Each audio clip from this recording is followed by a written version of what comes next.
Welcome back, everybody. This is QuestionMark, And I'm Ame. and we are here on what I believe will be part three of our ongoing tier list ranking the commanders from the new Marvel Superheroes Magic set. Today we are looking at the Wakanda Forever Commander deck, which is cool because we just saw the movie. That's right. I'm sorry it took me so long to see it. Yes, and we also haven't seen the second one, but I don't know that there's any characters in here that were exclusive to the second movie. So you're probably fine. That said, I think we can probably just jump into it here. Let's go. So the first one alphabetically is Bast, Panther Goddess. Any relation to Bast, the cat goddess from Egypt? Yes. Because Egypt is in Africa and Wakanda is in Africa, definitely some of the Wakandan gods are inspired by African gods that they knew about. Huh. Although I imagine Wakanda being farther south than Egypt, Yes. like somewhere in Central Africa. Wakanda is supposed to be in Central Africa, yes. All right. For 2 mana, a green and a white, you get a 4/4 cat god with reach, trample, and indestructible. Whoa. Off to a very strong start here. Bast can't attack or block unless you control 3 or more creatures. Okay. Goddesses need worshippers. Uh-huh. Whenever you attack, target attacking creature gets +X until end of turn, where X is the number of creatures you control. Oh dang, Interesting. Wow. that's So the power of teamwork right there, is what that Yeah. is. reach, trample, and indestructible. Okay. I think the only thing that this commander. Okay. Well, I was about to say the only thing it needs is vigilance, so that it can like attack and block and blah blah blah blah blah. But honestly, in terms of like, yeah, you can stack more power onto this. You can equip it with things that give it lifelink, or enchant it with things that give it vigilance, or whatever you want, and that's all fine. Ocelot Pride comes to mind. Oh, yeah. I mean, there's a lot of good cats for this, but also she doesn't require you to be playing cats. You can be playing anything. As long as it's a go wide deck, she's gonna, massively benefit you. So we've talked about the vanilla test before, that in order for a commander to be worthwhile to be attacking with, you want the mana value, the power, and the toughness to all average to the same number, which And they do. they do. And that as a commander, they pass with flying colors if they have, buffs on top of that, like reach, trample, and indestructible. And that last ability. Although it does have the drawback that it can't attack or block unless you control 3 or more creatures. But green-white is the most go-wide color that there is. Yeah, so you're probably going to be covered on that front if you build right. And of course, its trigger is when you attack, so it doesn't have to be with any creature in particular, just as long as you attack with something. And you pick one creature to get the buff, but the buff is based on how wide you are going. So, cats might not be the best to go with. Your best bet might be things that have flying or Trample. something. Well, because I'm thinking you want to have a bunch of creatures that can swing just to get up your numbers, like thopters or something, or birds. And then one thing that is huge, and that can be Bast itself or Black Panther or whatever. So, let's see. We've got a nice we've got a decent direction that suggested that isn't too confining. I think that I think this one should go at least in super. I was debating on either super or wild card, just because our general use of wild cards so far has been a card that really needs some other cards supporting it in order to actually shine. And it technically can't attack or block unless you have at least 2 other creatures. It doesn't have a built-in way of making those creatures, but that might be treating it a little too literally. Yeah. Again, this is green and white. Well, so importantly, This is very easy to manage. some things that you are usually looking for in a commander. Colors. It's got 2. You're off to a pretty good start. Efficiency and power, that's all well and good. But you want commanders that draw you cards, make you mana, or cheat on mana, or finish the game, or develop a theme that you find interesting to synergize off of. It does not draw cards. It does not cheat on mana. So you're going to be focusing on the synergies and the individual power. And the synergies I don't think are particularly interesting, but they are Very functional. very functional. It's kind of broad. You can put a lot of things in here and it'll work pretty well. You could make quite the token engine off of this. Yeah. So to me, I don't think it's particularly inspiring, but it would be. So I'm still torn between either the top of card or the bottom of Super. I think it should go at the bottom of Super because Okay. even if it, as you put it, it isn't very exciting, but it is very solid. Wild cards Yeah. tend to be a little more unstable. They need some more working to bring them up to speed. Okay. All right. And also, I think it is good to have a commander pre-constructed deck with commanders in it like this one that you could just throw a bunch of random junk into and it'll kind of work. Because a lot of people do end up doing that with commander precons. But let's move on to Everett K. Ross. I believe we've got everyone up here now. In fact, we've got too many people up here. I have to go through the list alphabetically. Man. Everett K. Ross, who in the movie that we saw is played by Martin Freeman. And is also a lot older. Yeah, in here, I'm not quite sure what's going on, but he does appear kind of young. And he's listed as a hapless attaché. I've seen the word attaché before, but I'm not sure I know what it means. I think it has something to do with diplomatic missions. Yeah, okay. I mean, it looks like the word attach, but I get the feeling that it's like part of someone's like entourage. So it's like someone who goes with other people. Yes. Okay. Either way, what do they do? For 2 mana and a white, you get a 1/3 human advisor. Commander creatures you control get +1/+1 and have lifelink. Whenever an opponent attacks you with 2 or more creatures, draw a card. Everett learned from his experience escorting Wakandan royalty. This time he brought a bigger car and an extra pair of pants. Huh. I think he's going straight into sidekick. Oh, yeah. This one's really easy. And in this video, I haven't explained really. My hero is going to be the ones that I'm personally the most excited about, or that you are. Super is the ones that we think are really quite good commanders.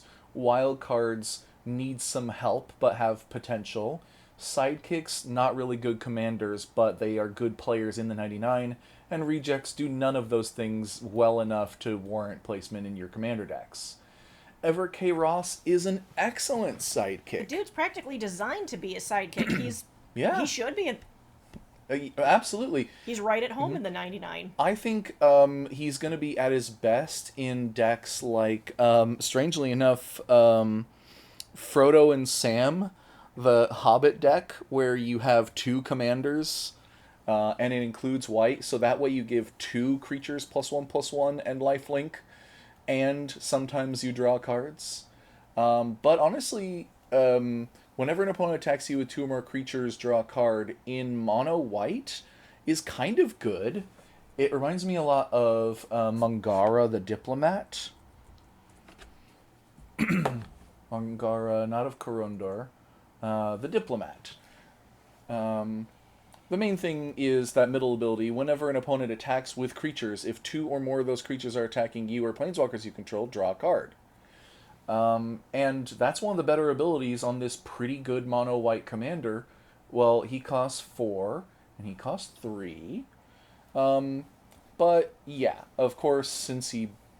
Commander creatures you control get +1/+1. So if he is your commander, he does actually buff himself. He does become a 2/4 lifelinker for 3. That's not terrible. I think Mangara might be better, but I still think that he's best in the 99. Yeah. So, moving on, we have M'Baku, who is one of my favorites.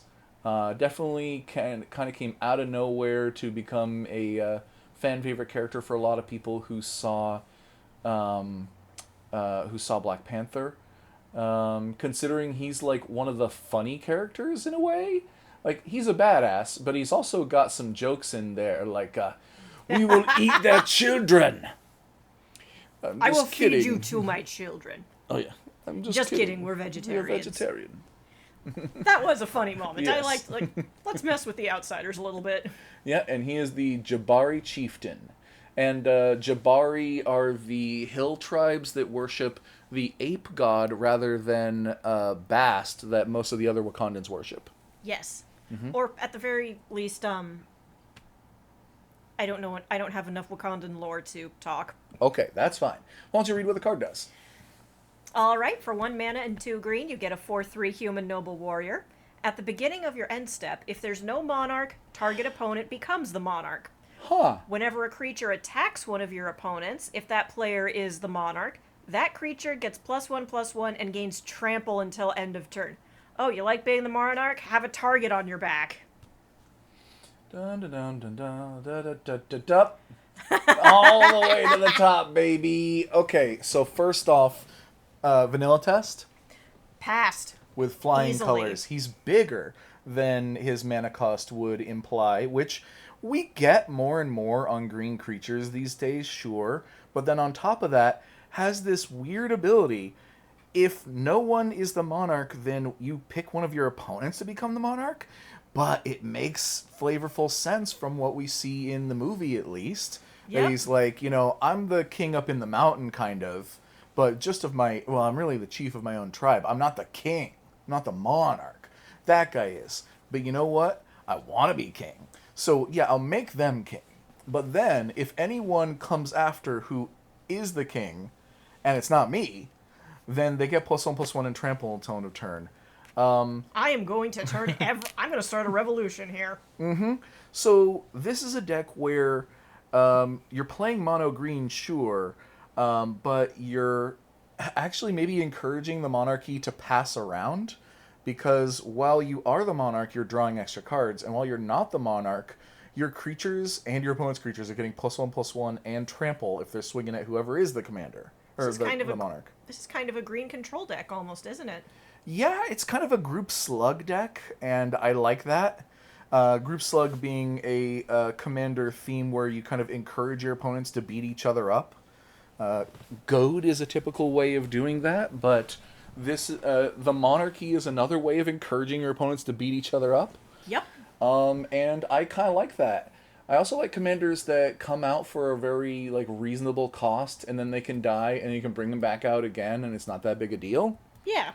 And there's a whole lot of kind of open space for what you do with the rest of it, where you could put in some weird stuff if you wanted, whatever you want.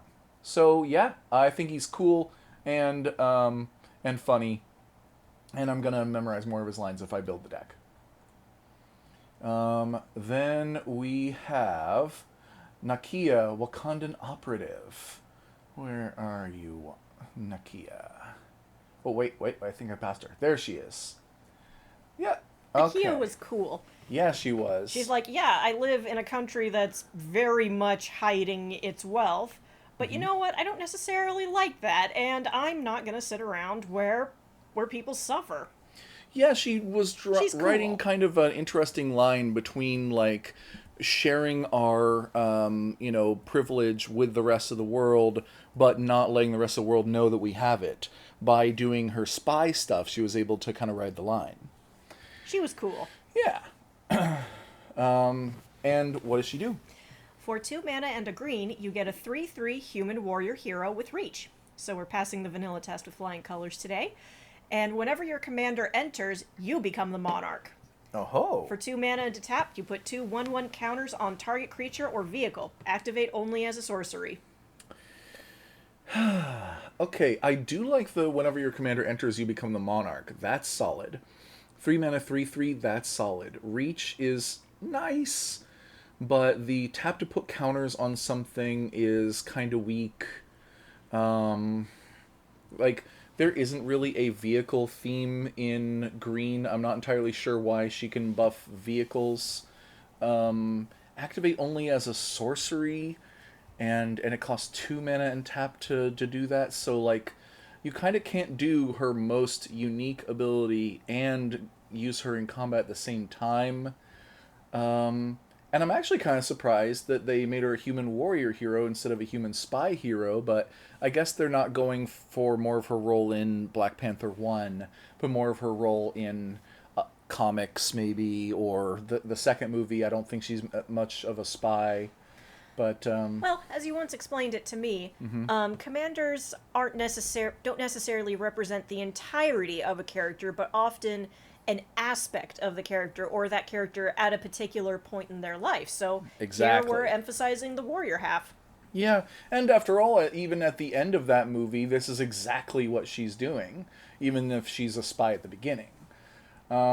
So I don't think that her last ability is very useful. Her middle ability is neat once, and a 3 mana 3/3 with reach is like not legendary creature status. I don't think that she's a good commander. I don't think that she's a terrible card, so I think she's gonna be probably at like the bottom of sidekick, Yeah, I can see unfortunately. that. Yeah. She synergizes very well with Umbaku. Oh yeah. Um, put put King T'Challa's wife in the deck with M'Baku as the commander. Like I Oh, they have got stolen married? your. The well, yes. I knew they were an In item, but I mean, at the end of the movie, he does basically ask her to like marry him. oh, Um, I thought they just got together, not that they got married. he implies that like she has many qualities that would make her a good queen, and she finally accepts, yeah, I would actually.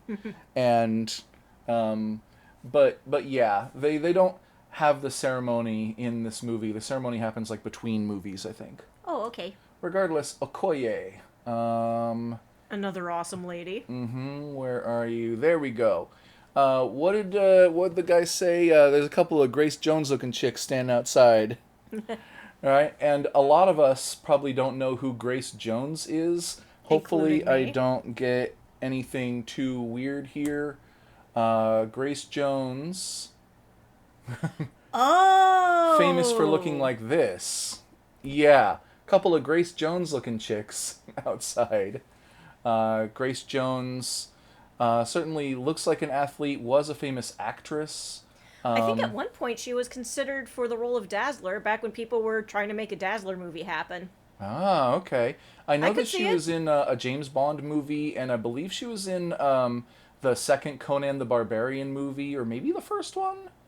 But yeah. Anyway, Okoye fits that theme pretty well. And she doesn't want to wear no stinking wig.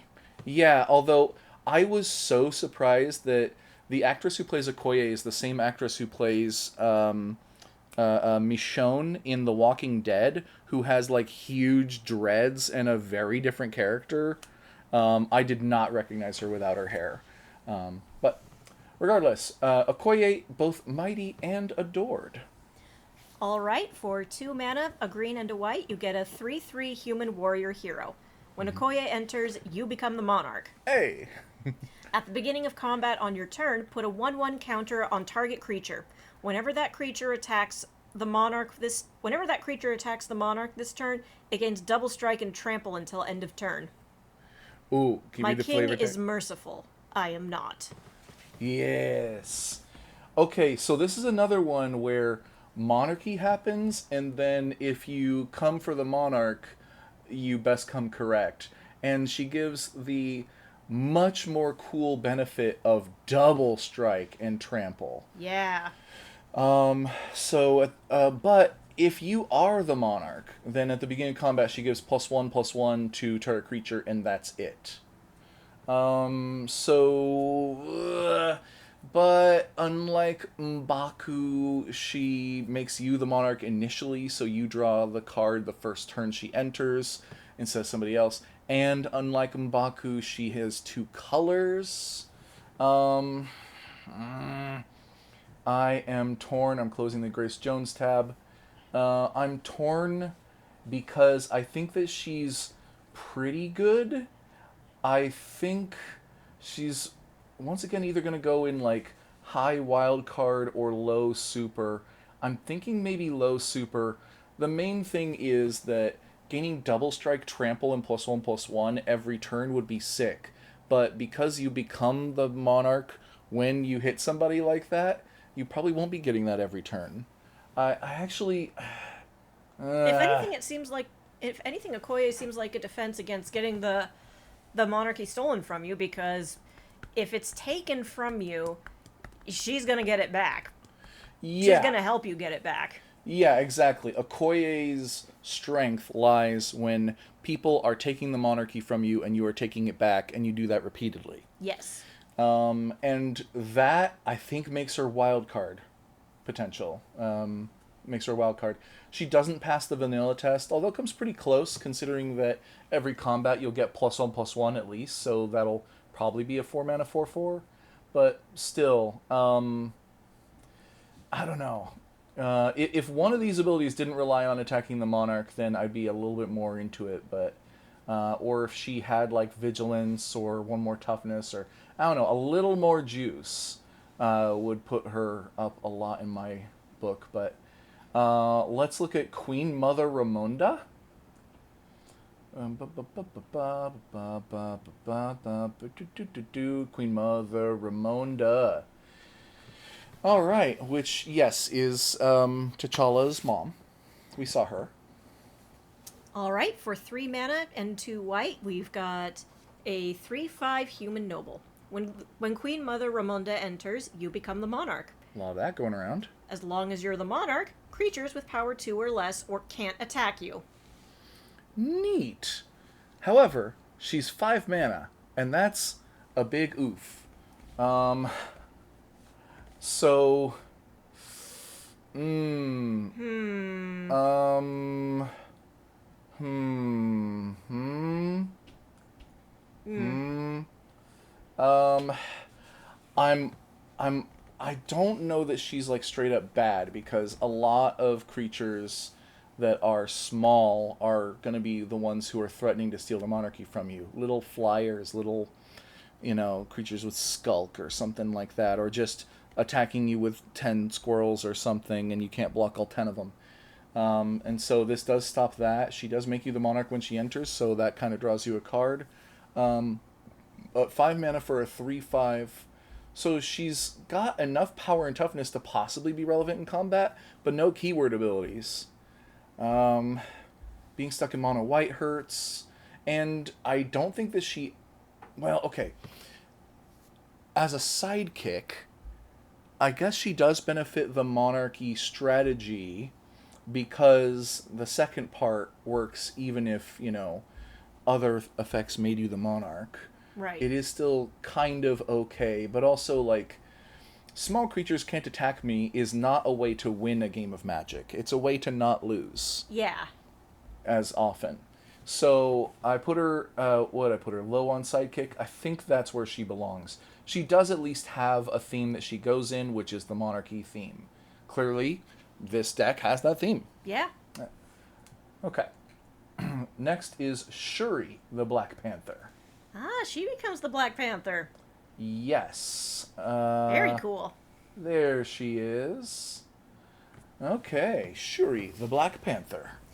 For a green and a white, you get a 2/3 life linker, and whenever Shuri attacks, draw a card if you control 3 or more artifacts. So we want our artifacts. Mm-hmm. Then if you control 6 or more artifacts, creatures you control get +2/+2 until end of turn. Want to read the flavor text? Monster. You've faced the muscle of Wakanda. Now face its claws. Okay. 2 mana, 2/3 lifelink, I love as a great starting point for a commander who wants to get busy, who wants to rumble. And she does, because she also has that attack trigger that will draw you cards and possibly buff all your creatures. Now, the last part, creatures you control get +2/+2, it buffs all of your creatures, but it also does specifically buff her, so while you would get the most benefit out of going wide, at that point you might be stretching your strategy a little thin if you focus on going wide, getting a lot of artifacts, getting Shuri out, and putting stuff maybe on Shuri, like equipment, in order Oh, to yeah. make her stronger. I think that she is a good Voltron commander, where you're getting the card draw, you're getting life gain. Because if one of the things you have to worry about in Voltron is that if you've just got one creature you put all your resources into, I mean, there's a number of things there, but one of them is that you may not have the blockers that you need to survive the onslaught of all your other opponents. Lifelink can help a lot with that. Yep. Vigilance can also help a lot with that, and these colors can easily get that. And also, like, the main thing you got to worry about in Voltron is someone using Path to Exile or Deadly Rollick or something. So ways of giving her hexproof are going to also be really important. Fortunately, one of the most popular equipment is an artifact and gives her hexproof. So, honestly, I think the tools are all there. You know, so I'm putting her in strong. Yeah. She's super. Yeah, super. That's what I mean. Is she my hero? I mean, almost. I mean, I do like the build here. The aesthetics are pretty good. I don't know. If I pulled one of these, like extended art version, I'd probably play it. But, you know, short of randomly lucking into it, I think there's just a pretty good, strong super commander. So, next we're on to Storm, Queen of Wakanda. I cannot wait for this character to make an appearance in the Marvelverse because she's a legend. Yeah, in the comics, I don't know how many years ago it was now that she married King T'Challa. Wow. Instead of Nakia. Nakia married him in the movies, and Storm married him in the comics. But to be fair, Storm kind of deserves her own movie. Oh, yeah. Well, what does she do? For 3 mana, a green and a white, you get a 4/5 mutant noble hero with flying.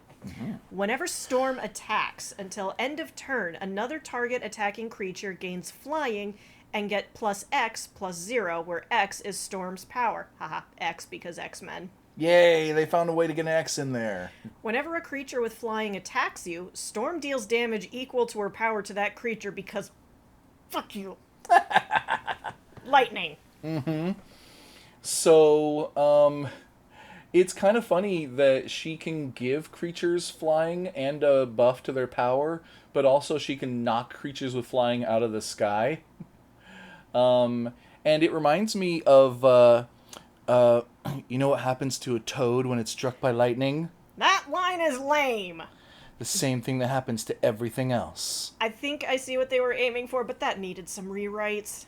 So apparently that scene, or that line is was originally the like rule of thirds of something that was happening earlier. Every time that Storm and Toad met, they were supposed to exchange a line where like he was taunting her about like not getting shocked or anything like that. Or maybe taunting her with riddles or something, and now she's just had it and is like, hey, I got one for ya.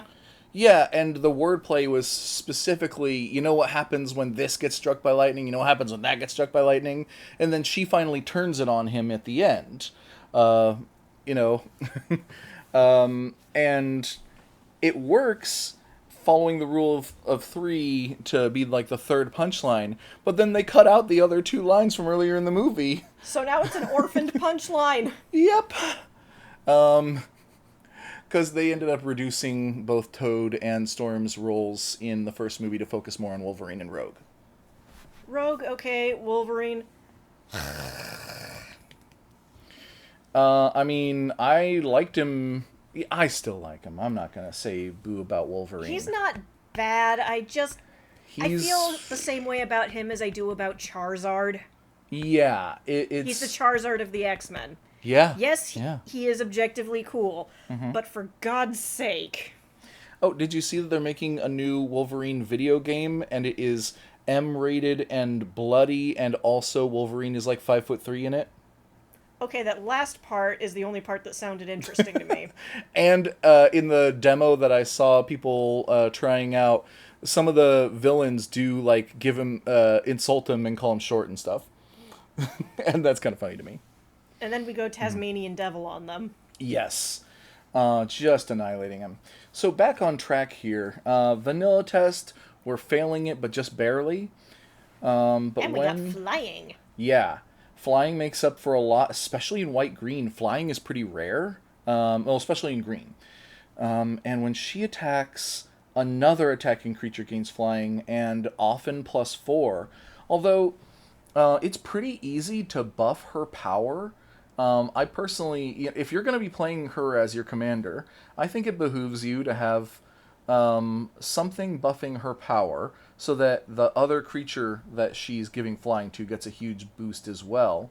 One of the easiest ways of doing that, um, for some of my younger commander players, you might not have seen Rancor, or might not have seen it in a while. That's a green for an aura that gives +2/+0 trample, and when the aura is put into a graveyard from the battlefield, you put it back in your hand. Dang. Yeah. So for only 1 mana, giving a buff of 2 power permanently, trample, sometimes helpful in case your opponents are playing flyers.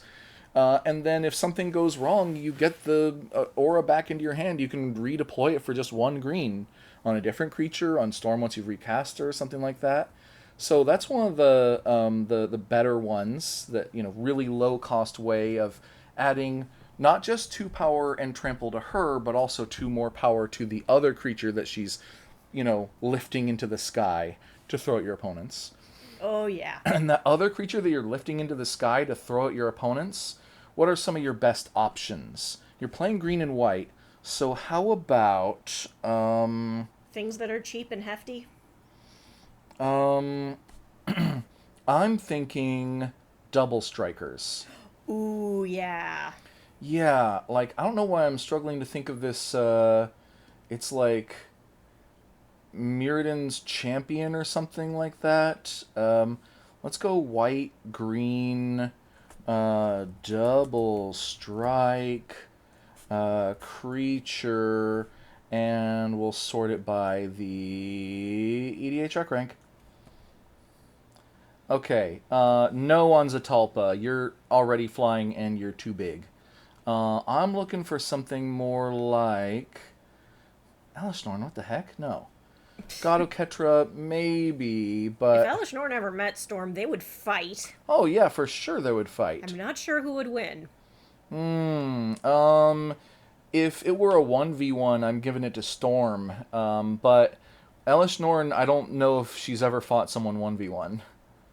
Um, okay. I was thinking about somebody smaller. Ah, here we go. Somebody like Adorned Pouncer.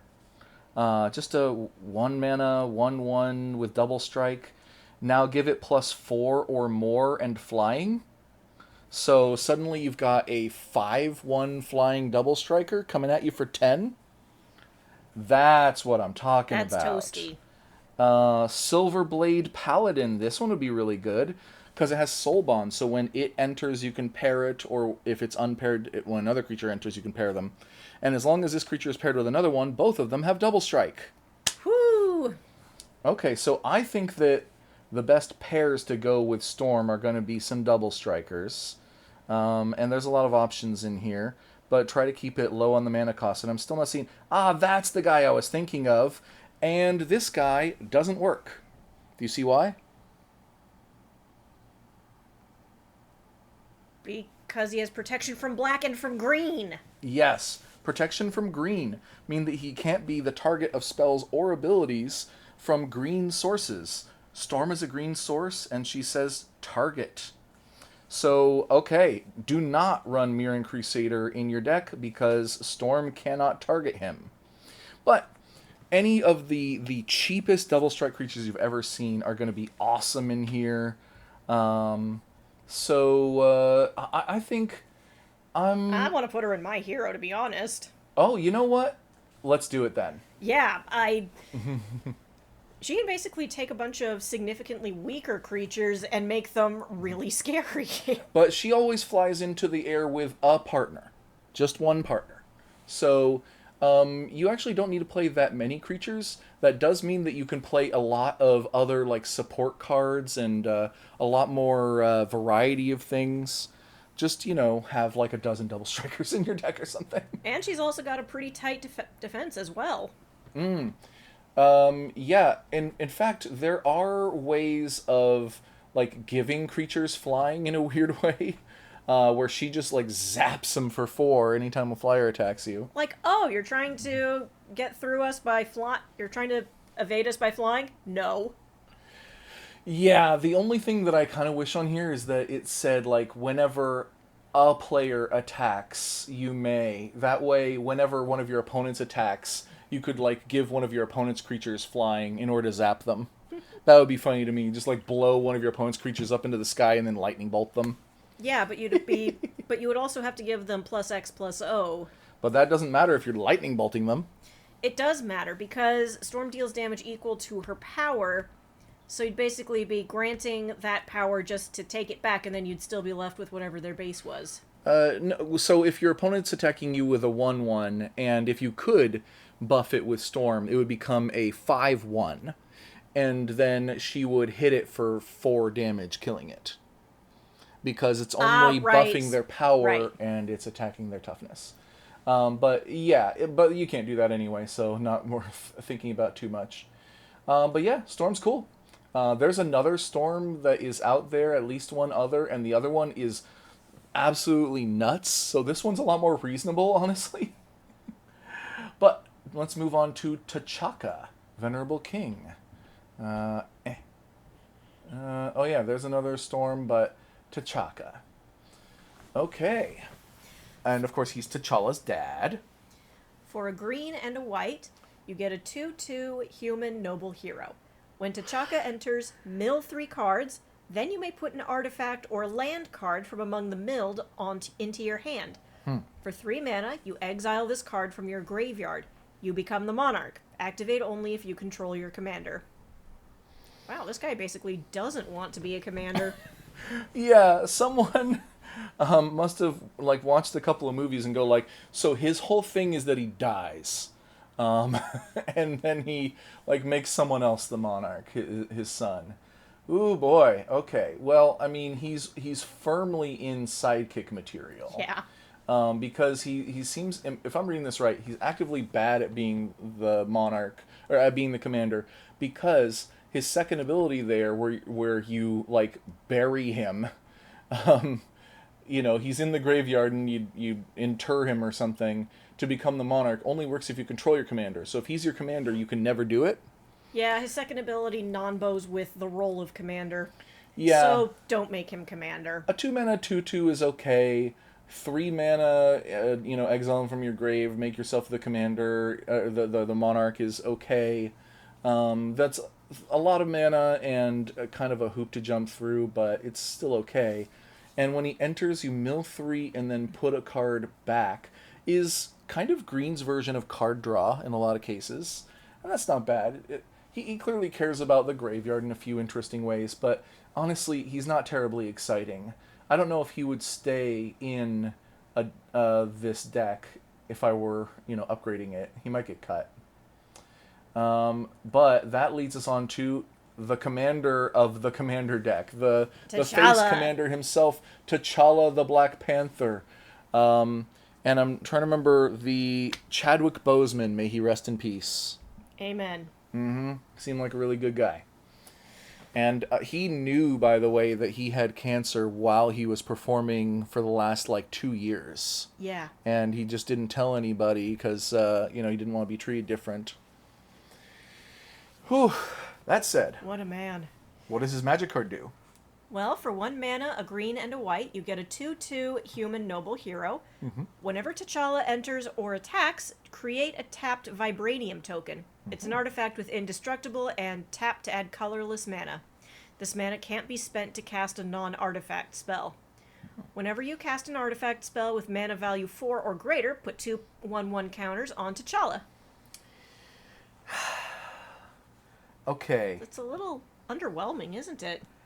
It is, in large part because he doesn't have any keyword abilities. He has what some people call keyword big, keyword large, where, I mean, sure, he starts off as just a 2/2, but he pretty quickly grows, but only if you cast larger artifact spells. And yeah, he makes you vibranium, and that stuff's pretty great. It's mana rocks that have somewhat limited use, but still use. We definitely want artifacts in the. He definitely wants artifacts in his deck. Yeah, but the ability that makes the most sense to me to tack onto him would be First Strike, given his like claws and his quickness and stuff. Yeah. Although that wouldn't help him that much, it would help him a bit. But as it stands, he is not that great of a Voltron commander, and he's not that great of a like leader of a go wide deck. So you're not really going wide that well. You're not really going tall that well.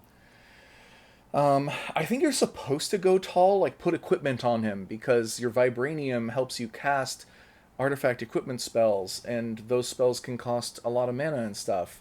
And then he gets some abilities, right? But I don't know that it adds up to me. It seems to me, judging strictly by the cards we're looking at here, I think that this deck is going to have an emphasis on artifacts and vehicles. And the monarchy, of course. Hold on. Wakanda Forever Commander deck. If we can take a look at this. At the box's little blurb. Open image in a new tab. Zoom in on it. Power up with artifacts, reign as the monarch. Yep, that is indeed the intent. But I'll be honest, I think Shuri does it better. Yeah.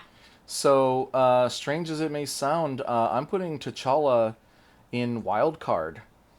I'm not sure exactly where to put him in there, but he seems more like a wild card to me. Same. So, next we have Wakabi, who I think I remember from the movie.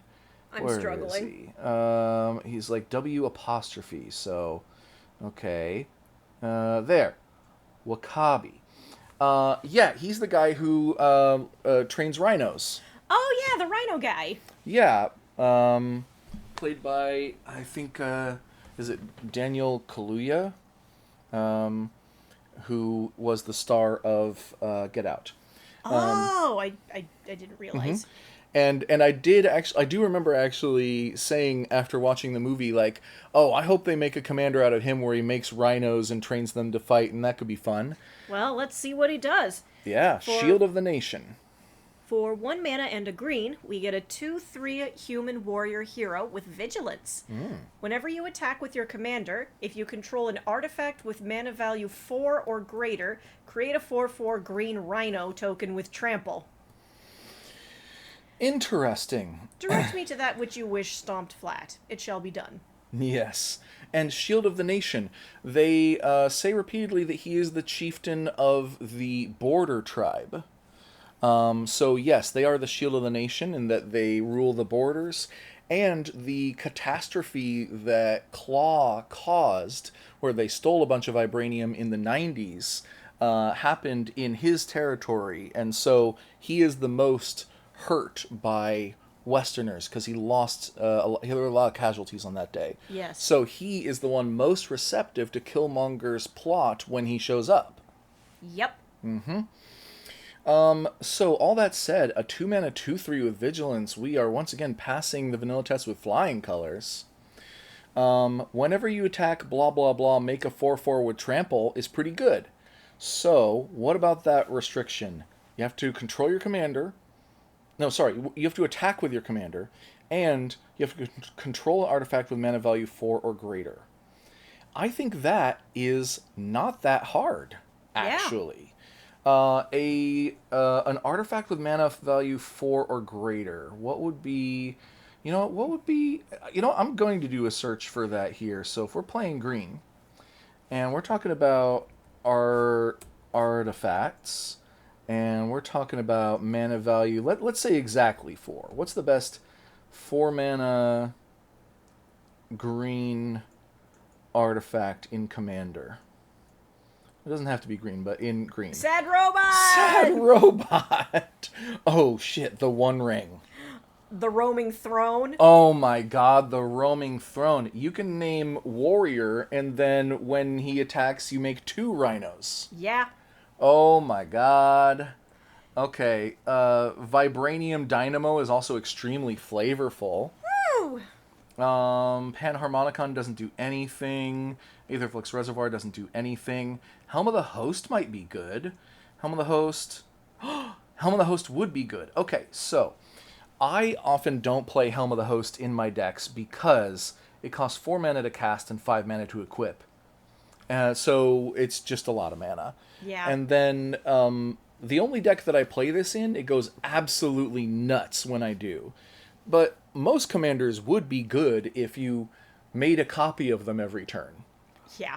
Alright, but not only does Helm of the Host turn on his last ability there, but if you are making a token copy of him that isn't legendary and giving it haste, then that means 2 rhinos. Oh, Oh, wait, no. no, you're right. It means that you have 2 Wakabis that will both see your actual commander attacking, and yes, you will in fact make 2 rhinos with trample. Okay. So that's not as crazy as I thought. For some reason, I thought that they might make 4 because they both have the same ability. But no, because only one of them counts as your commander. Right. Now, if you had Helm of the Host and Roaming Throne, then you would get 4.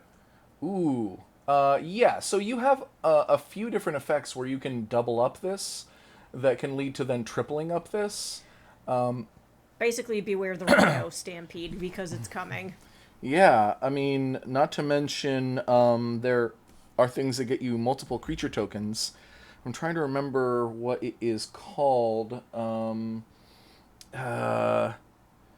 Parallel Lives? Is that it? Parallel Lives. Yeah. If an effect would create 1 token under your control, it creates 2. So instead of making 1 rhino, you make many. 2 rhinos. Now, it's a ×2, not a +2. Oh, yeah, twice. Okay. So, honestly, you play those things, and then with your army of 4/4 trampling rhinos, you don't have to really do anything else. Just have them and start going to town. Yeah!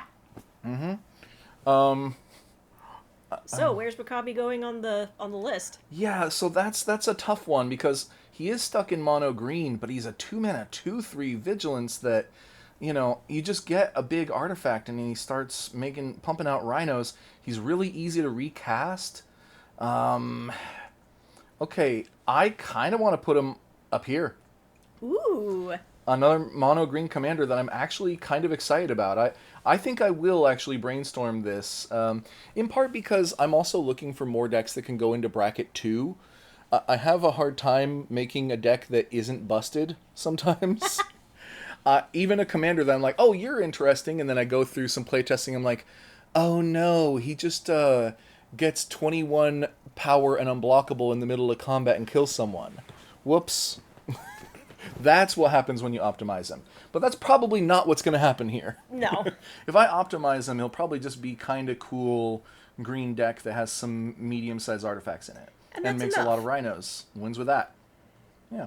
Remember, make the kind of deck you wouldn't mind losing to. Yeah, that is one of my favorite pieces of advice. I'm glad we come back to it every once in a while. And the last one here is Zuri, Warrior of Wakanda, which, geez, in the movie, abs. he is not built like that. In the movie, he's like the shaman, kind of, the mystic guy who handles the heart-shaped herb most of the time. And he's played by Forrest Whitaker. But here... I know I've heard that name before, but I don't recognize it. Famously a chubby guy with a lazy eye. Forrest Whitaker... Oh, close enough. That guy. Yeah. Don't recognize him? Okay. Sorry. Alright. Regardless. Zuri, Warrior of Wakanda. For 1 mana and a green, you get a 2/2 human warrior hero with trample. Whenever you cast an artifact spell with mana value 4 or greater, put a 1/1 counter on each creature you control. Well, I mean, we're passing the vanilla test here again. 2 mana 2/2 with trample and a thing. However, this triggers off of every time you cast an artifact spell with mana value 4 or greater, and that is not that easy. You don't want to pack your deck with like 30 artifacts that cost 4 mana or more. Would make a great sidekick to Wakabi. It sure would. And so that's why I'm going to put him in sidekicks as the second best after Everett. And I think that is pretty straightforward, actually. Because you're going wide with the rhinos, so put ++1 counters on them, and they already have trample, and yeah, he's absolutely a great sidekick in that deck. So there aren't a lot of commanders in this set. None of them got put into reject this time, although I'm kind of tempted by these last two in particular. T'Challa's parents. It would feel rude to do that, though, wouldn't it? It would. But, yeah, overall, green-white rarely cares about artifacts, so it's cool to see a deck with that theme. The monarchy is always a welcome theme in Commander, so put those two things together, and you got a pretty cool deck that relies less on legendary creatures than some of those, like the Avengers one. And once again, we have a lot of great sidekicks. Yeah. So, I think we're ready to wrap this one up, and we'll be soon jumping into the next one. We got one more Commander deck, and then we'll be able to start on the main set, or maybe the Jumpstart stuff. There's so much. It's going to take us Got a a lot while to to do. figure out how to divvy it properly. There is probably more commanders here than there were in Final Fantasy, and that one took us 7 videos. Yeah, there's like 303 of these, I think, and there were something, it was a similar number with Final Fantasy. Jesus Christ. Yeah. Well, that said, I think we're done with this one, so we'll catch you in the next one, everybody. Bye-bye!